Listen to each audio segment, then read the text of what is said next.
Que fosse entendido como, na verdade, a transformação do Estado brasileiro, e essa transformação ocorre em várias dimensões. Dimensão fiscal, dimensão tributária, dimensão administrativa, descentralização de recursos. Ela tem várias dimensões. O importante é nós sabermos exatamente que é uma transformação do Estado. Então, eu queria, palavras iniciais seriam que o aparelho de Estado brasileiro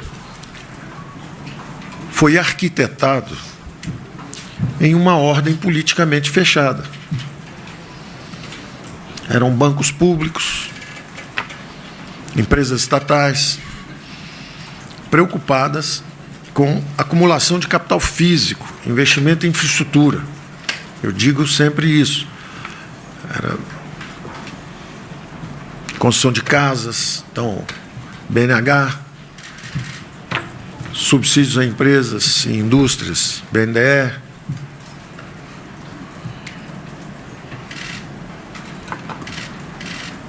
infraestrutura física, grandes empresas estatais construindo infraestrutura brasileira, Eletrobras, Siderbras, Telebrás, Nuclebras, Portobras. É uma concepção de Estado que existe ainda hoje em alguns países.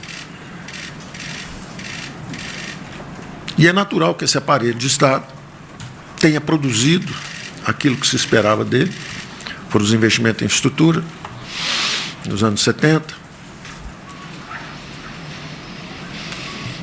E nos anos 80, meados de anos 80, o Brasil abre politicamente. E começa um redesenho do Estado. E eu, durante a campanha, disse isso, tenho repetido várias vezes, um Estado robesiano, um Estado moldado numa ordem politicamente fechada, começa a se transformar num Estado russoniano, para atender às legítimas aspirações sociais de uma democracia emergente. O que uma democracia pede é diferente do que uma ordem politicamente fechada pede. E começa a transformação do Estado brasileiro.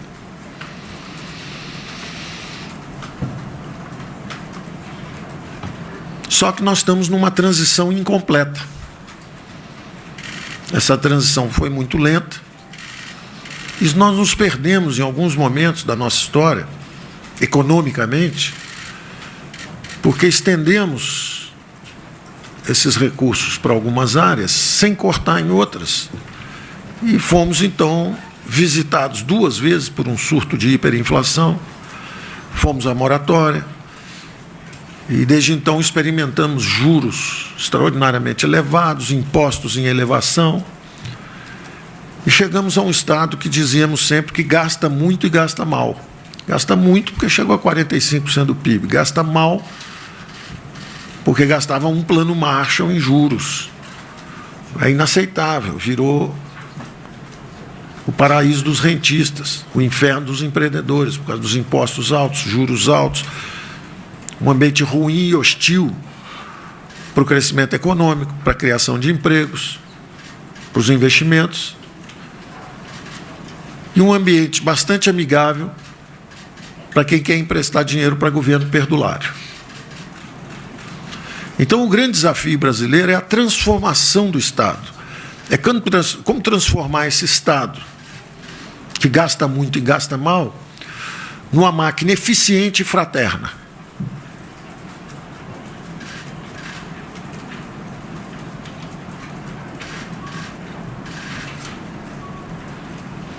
Então, o programa, o Pacto Federativo, na verdade, é uma proposta E ao contrário do que ocorreu na reforma da Previdência, onde, se por um lado havia um ambiente mais maduro para a conversa, houve também alguns enfrentamentos, dessa vez, ao contrário. Os líderes na Câmara de Deputados, os líderes no Senado, presidente da Câmara, presidente do Senado, nos ajudaram a calibrar as propostas. Nós estamos construindo juntos uma agenda para a transformação do Estado brasileiro.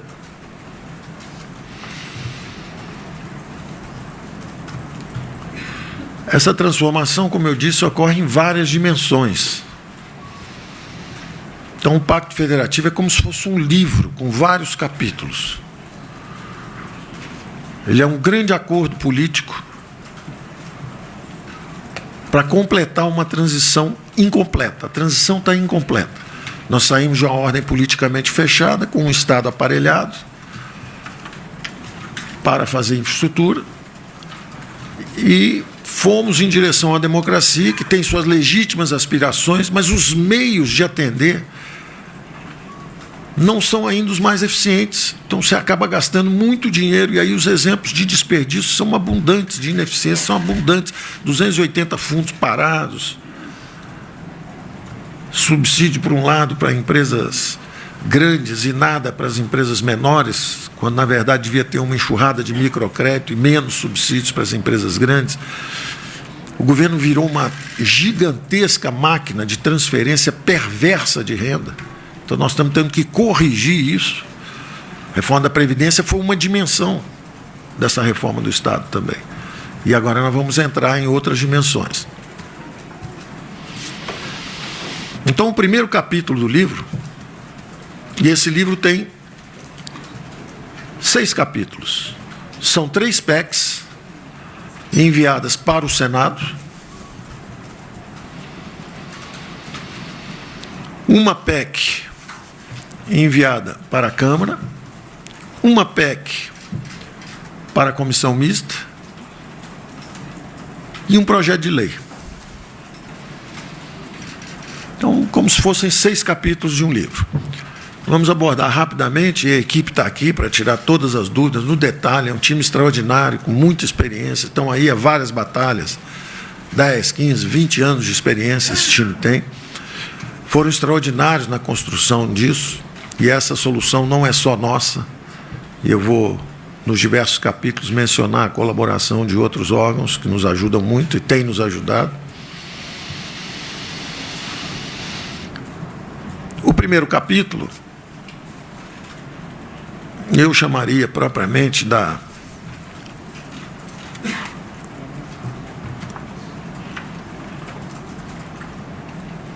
PEC do Pacto. Eu chamaria esse primeiro capítulo da PEC do Pacto, porque o objetivo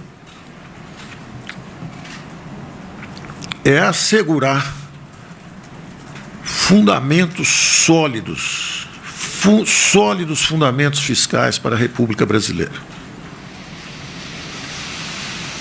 Nessa transição incompleta nossa, em que nós nos perdemos em alguns momentos, nós acabamos criando uma cultura de estabilidade monetária antes da lei de autonomia do Banco Central. A lei ainda não existe, mas a cultura anti-inflacionária já é parte do DNA institucional brasileiro. São aperfeiçoamentos institucionais. Mesmo um governo fragilizado, como estava o governo Temer no final, conseguiu puxar uma inflação de 11% para 3,70%, 4%, porque o aperfeiçoamento da instituição, Banco Central, já é parte da cultura de estabilidade monetária brasileira. Então, é um caso interessantíssimo de como, visitados pela hiperinflação, pela tragédia da hiperinflação, nós adquirimos uma cultura de estabilidade monetária antes da lei. Só que no front fiscal aconteceu exatamente o inverso. Nós trocamos a emissão inflacionária de moeda pelo endividamento em bola de neve. Estamos agora em torno de 5,5 trilhões, quase 80% do PIB como endividamento. Porque não temos ainda a cultura de responsabilidade fiscal, apesar de termos a lei de responsabilidade fiscal. É o inverso do que ocorreu na área monetária. Os fundamentos de uma república saudável, precisa de fundamentos fiscais e monetários bem estabelecidos. Curiosamente, não temos a lei da autonomia do Banco Central, mas já temos a cultura anti-inflacionária, porque fomos visitados pela hiperinflação. No caso do endividamento em bola de neve, é exatamente o contrário. Nós já temos a responsabilidade fiscal há mais de uma década e não temos a cultura da responsabilidade fiscal. Municípios, milhares de municípios quebrados, dezenas de estados quebrados, e a União só não quebra porque se endivida em bola de neve. Então, de novo, nós estamos falando sobre responsabilidade com as futuras gerações.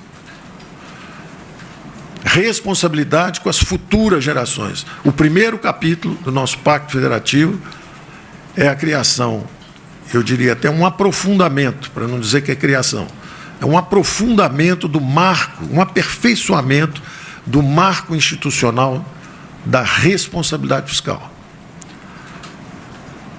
Nós temos que aperfeiçoar nossas instituições dentro desse espírito de responsabilidade com as futuras gerações. Então, nós vamos transformar o Estado brasileiro sabendo que temos que manter a responsabilidade com as futuras gerações. Nós não podemos nos endividar em bola de neve e jogar isso para filhos e netos também pagarem lá na frente.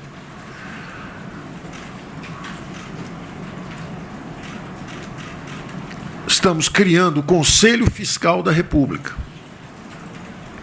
Presidente da República, presidente da Câmara, deputados, presidente do Senado, presidente do Supremo Tribunal Federal, presidente do TCU, presidente da Associação dos TCS, todos os poderes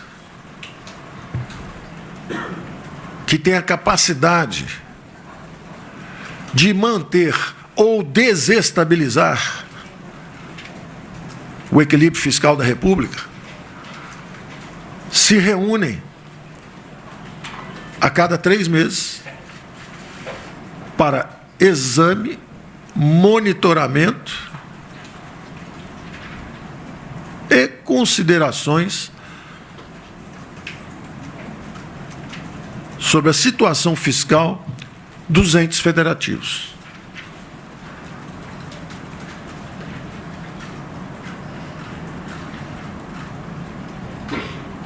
O presidente do Supremo,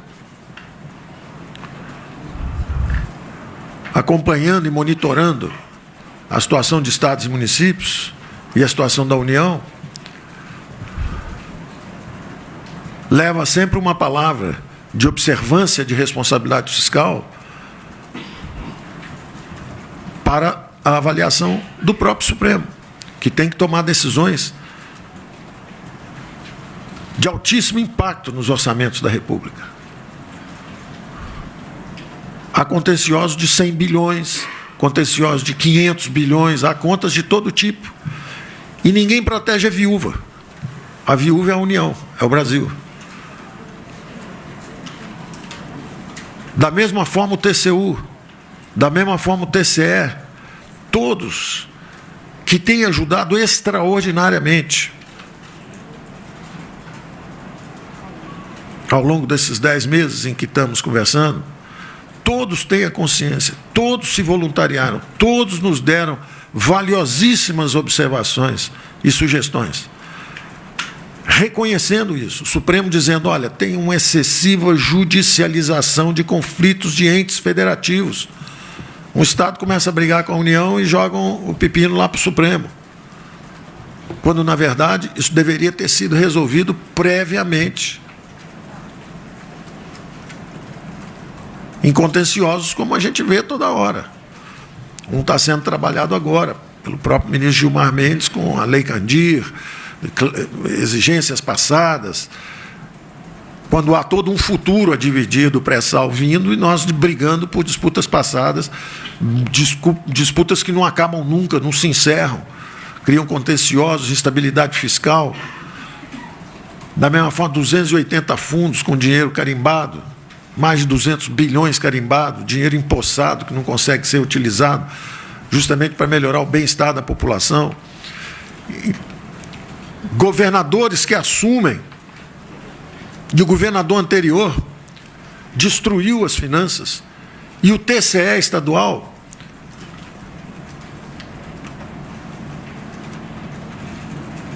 aprovou as contas num episódio claramente de transgressão da responsabilidade fiscal.